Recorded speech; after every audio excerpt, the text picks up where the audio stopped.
Happy Thursday morning. It's Colleen here, the Hair Healer 1111, and I want to welcome everyone to my, I guess, Colleen's Coffee Talk. That's cheesy, but that's what my mom used to call it when we were kids. She said, Colleen, do you want to come down and have coffee talk? So I want to welcome everyone here with positive, love, warming energy. I don't know if you can feel it through here, but I have my outdoor setup right now, so it might be a little noisy. There's a street behind me, but I have some of my crystals out here that I like to keep out during the summer, springtime. If you have sage or anything, grab it today so you can smudge yourself. If not, I'm sending all of you some healing, positive energy through this. Take a moment, close your eyes if you can. If you're driving, don't. One big breath in, one out. One in, one out. And remember, one big deep breath in and imagine that you're breathing in nice, white, positive energy, and breathe out all. When you breathe out all that dark shit.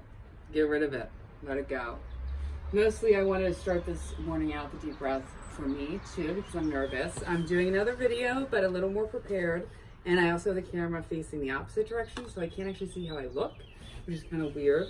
But I can actually focus on the video, which past videos, as you guys know, I couldn't previous. So thank you again for watching, and thank you for everyone who gave me amazing feedback from the last video and great ideas that I've been writing down.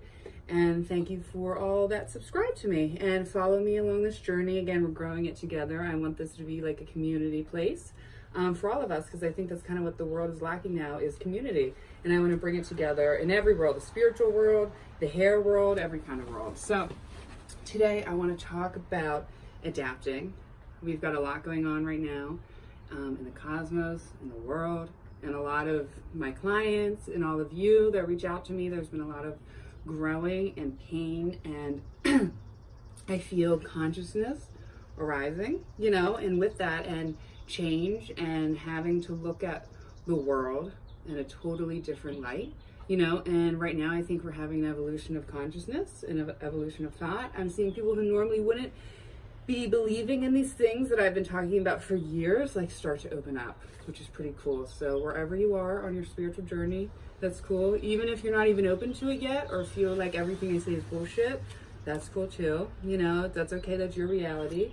I actually try, and I've learned not to argue with people's, version of their reality. It's just their perception, and people only know how to meet you as far as they've met themselves. So I'm going to talk about adaptability and adapting in life situations, because that's going on in my life and everyone's life.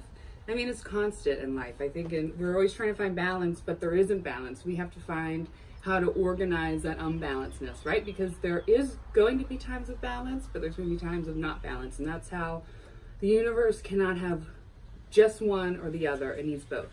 So we have to learn how to function in that, and take the times of unbalancedness as practicing our faith, whatever faith you are, practicing our beliefs, practicing positivity, love, and open-mindedness. So I wrote down in my new book that my friend Allison in Michigan, shout out, gave to me. And again, this is different. I've been writing a ton and organizing, because I constantly have thoughts, but it just rambles out, and I'm realizing as I say things on camera, it has to make a little more sense, Colleen. It could be a little like Colleen-ish and off, but it has to make a little more sense. And so that's a little nerve-wracking thing for this journey, is sometimes I just say shit that I shouldn't. So there's probably gonna be times of like apologizing, as well as I'll start talking and then I just like lose my train of thought and then I just bumble off. All right, so I apologize, but that's just who I am. It's a lot of things. When I was young, did a lot of drugs, shit like that. Probably fried my brain a little bit, but it just lit up other parts. That's what I like to say. So I looked up the definition, right? Because we all have our own version of what adapt means to us based on our life circumstances, right? And the ways that we had to adapt. I asked my husband before he left for the gym this morning, and I said, what is your definition of adapting?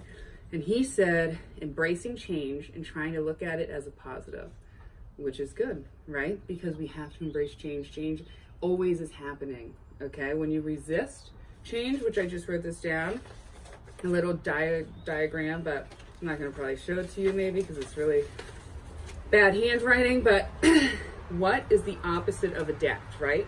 So here's the definition of adapt: to change a behavior so that it is easier to function in a particular place or situation, to make or become suitable or able to function, to change or to change something to suit different conditions. Mentally, people grow used to things and accept them over some time. That is very true. You need to understand that your mind never react, never do anything based on that first week of emotions. And then 2, and then 3, because your mind takes the time to process. I always say give a 3-day rule. If something major happens, don't do anything for 3 days. Don't even talk to people about it to process it, and then don't even for another month make another change, because you're gonna grow and adapt the more your mind searches, especially if you meditate, if you're open, you journal, you write. Those are gonna help your mind flow more easily. Okay, so what's the opposite? Resist. Resisting, okay, is never positive, right? It has negative reactions. Doing the opposite of what we actually does the opposite of what we want, because we're trying to control it so much that the universe that works in the opposite direction, and it never goes as planned. So resist comes with negative reactions always. It trickles down, even if it's temporary satisfaction. That's a difference. Resisting brings, I think, in ways, emotional, temporary, distractions, whereas aligning only brings temporary discomfort, but leads to overall more positive blessings and positiveness, because we are aligned with our highest good, and we have to try that. I learned a little bit about myself. I learned about adapting. So shout out to those. I grew up, as my husband likes to say, in Moose Knuckle, Pennsylvania. So shout out to a little town. There were a bunch of tiny little towns. So my mailing address was Vittendale, but I went to United High School, which was in Armagh. I graduated with 78 people in a public school. And shout out to everyone there. It was an amazing place to grow up. A lot of people there. I think that's where I first got in touch with how I appreciate authenticity in people, because everyone there is so real. They are who they are. They don't care what you think. You know what I mean? They don't care. They're definitely the type that there was swimming pools and pickup trucks and a lot of partying in the woods and a lot of fun. But these people I spent my life with, they've known me pretty much. We went to Miss Candy's in preschool and graduate high school with. And I grew up, so that was very structured and very no change, but I grew up on a golf course that my grandpa built called Pleasant Valley Golf Course in the 60s at some point, by hand on a farm. Started out with 3 holes, 9 holes, 18 holes. In the 90s, my parents took it over. My grandparents built, and it was on a farm in the middle of nowhere. My grandparents moved up the street. When I was 7, my parents divorced. My dad stayed in the house we had across from the golf course, and my mom moved to the one on the golf course. And I primarily stayed with her because at the time, my dad, I think, didn't know how to process all of the divorce and the emotions. So he had a few girlfriends and a few wives after my mother, and that early on set was new girlfriend or wife, new kids, they move out. Never processing, never therapy, never. That's okay. That wasn't anyone's fault. That's just not what, people did at that time. And so I had to learn to break those cycles because I started to repeat them, but I also learned how to grow. I choose to look at the growth opportunities, right? I learned how to adapt to any situation. I learned how to forgive, and I learned how to transform. I don't think because my parents, they sold it in 2006 when I was the last kid. I graduated high school, and my dad passed away 4 years later. But I watched my parents transform their relationship. We think we build these relationships, and I let people in. I don't once you're in there, I don't want to let you go. And we think that because something ends, it just has to end. But I watch things transform, and I think that's really what real relationships are about. So that's why I find it easy, as some of you know, my ex and I, father of my 2 boys, are very close now. I mean, we still can fight, but he'll call me when he goes on dates, tells me what to wear. I tell him what to wear, goes back and forth, stuff like that. We go on vacation together, we just talk, so it's really, our relationship has transformed into a loving friendship, and that can happen for a lot of you. So that's a little background. that went through my life, and I've learned to adapt to situations. I moved to Pittsburgh. So my first 18 years was there, and it was so much. It's interesting to have so much comfort and nothing changing inside a personal world of change. And that is what got me obsessed with my journey of what makes marriages work, relationships work, because I never saw them, what people do, why they do the things they do. I got into hair because people fascinate me. So when I ask you 100 questions, I wanted to be a talk show host. I will be a talk show host. It's because I genuinely are interested in what makes you do the things you do. And I think it's so important as we move forward in this new consciousness to remain open-minded to the way our paths are going to go. You know, I've been speaking a lot since I said I'm talking about my friend Ruby about detaching, you know, and I really think that is a secret to a lot of happiness. Letting go, stop resisting, you know, believing we're aligning. There's several times of the day where I just instantly repeat real fast positive affirmations to myself, especially if I feel like negative or things aren't working out. I'm grateful, I'm blessed, I'm happy, I'm abundant, I'm grateful, I'm blessed, whatever, any of those things to change your frequency, you know, that's what it takes. But we are meant to change, we're meant to adapt, we're meant to evolve in thought. I've realized that my life path has been to help people evolve in thought in many different ways, that is going to come in the future.